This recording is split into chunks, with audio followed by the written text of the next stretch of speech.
Hello, welcome to the Self Learning Podcast by Dr. Sushma Singh. Let us start discussion on Chapter 2, the demographic structure of the Indian society. And our topic is the declining sex ratio in India. The sex ratio is an important indicator of gender balance in the population. As mentioned in the section on concept earlier, historically the sex ratio has been slightly in favor of females. That is, the number of females per thousand males has generally been somewhat higher than thousands. However, India has had a declining sex ratio for more than a century. From 1972 female per thousand male at the turn of the 20th century. The sex ratio has declined to 933 at the turn of the 21st century. The trends of the last 4 decades have been particularly worrying. From 1941 in 1961, the sex ratio has fallen to an all-time low of 927 in 1991 before posting a modest increase in 2001. But what has really alarming demographers, policymakers, social activists and concerned citizens is the drastic fall in the child sex ratio. Age specific sex ratio began to be computed in 1961.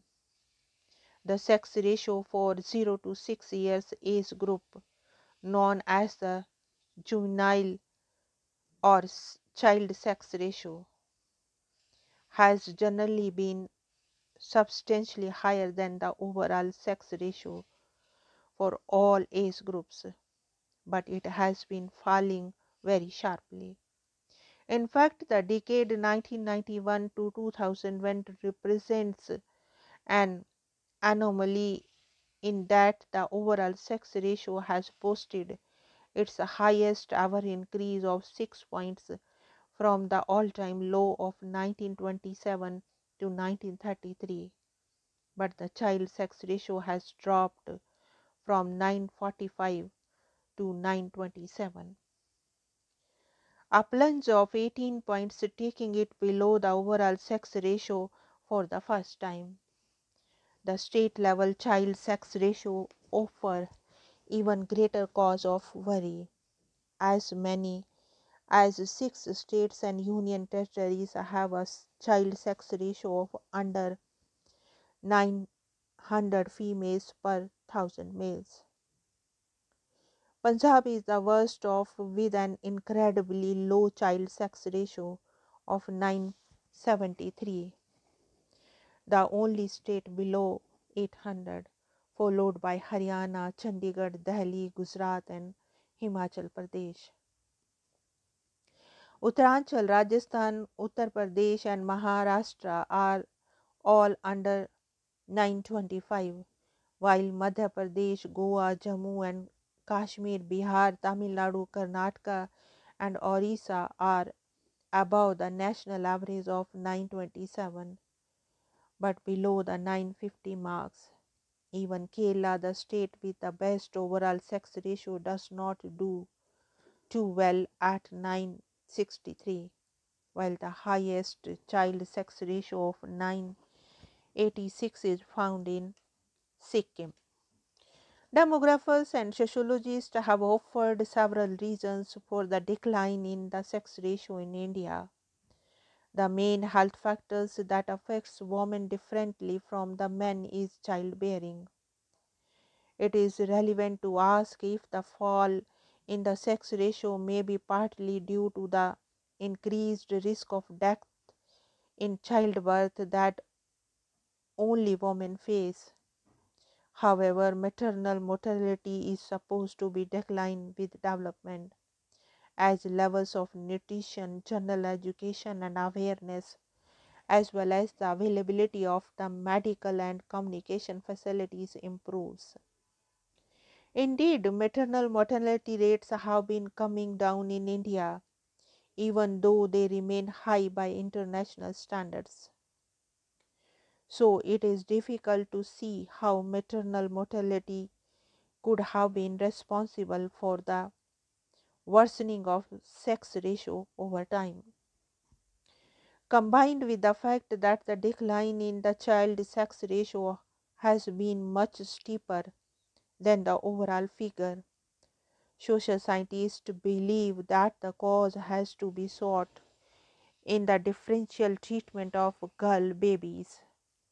Several factors may be held responsible for the decline in the child sex ratio, including severe neglect of girl babies in infancy, leading to higher death ratio, sex specific abortion that prevent girl babies from being born, and female infanticides, or the killing of girl babies due to religious or cultural beliefs. Each of these reasons point to a serious social problem, and there is some evidence that all of these have been at work in India. Practices of female infanticides have been known to exist in many regions, while increasing importance is being attached to modern medical techniques by which the sex of the baby can be determined in a very early stages of pregnancy. The availability of the sonogram, an X-ray like diagnostic device based on ultrasound technology, originally developed to identify genetic or other disorders in the fetus, may be used to identify and selectively abort female fetuses. The regional pattern of low child sex ratio seems to support this argument. It is striking that the lowest child sex ratio are found in most prosperous regions of India. Punjab, Haryana, Chandigarh, Delhi, Gujarat, and Maharashtra are among the richest states of India in terms of per capita incomes, and they are also the states with the lowest child sex ratio. So, the problem of selective abortion is not due to poverty or ignorance or lack of resources. For example, if practices like dowry mean that parents have to make large dowry payments to marry off their daughters, then prosperous parents would be the one most able to afford this. However, we find the sex ratio is lowest in the most prosperous regions. It is also possible, though this issue is still being researched, that an economically prosperous families decide to have fewer children, often only one or two now. They may also wish to choose the sex of their child.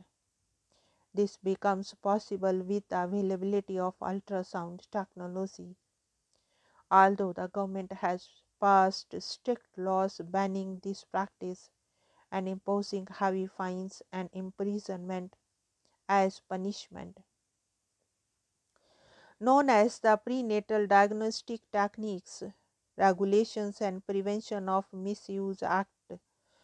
This law has been in force since 1996 and has been further strengthened in 2003.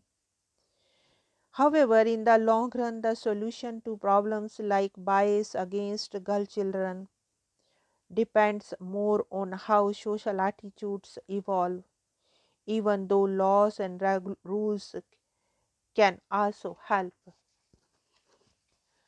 Now, let us wind up the session and thank you very much for engaging yourself with the Self Learning Podcast.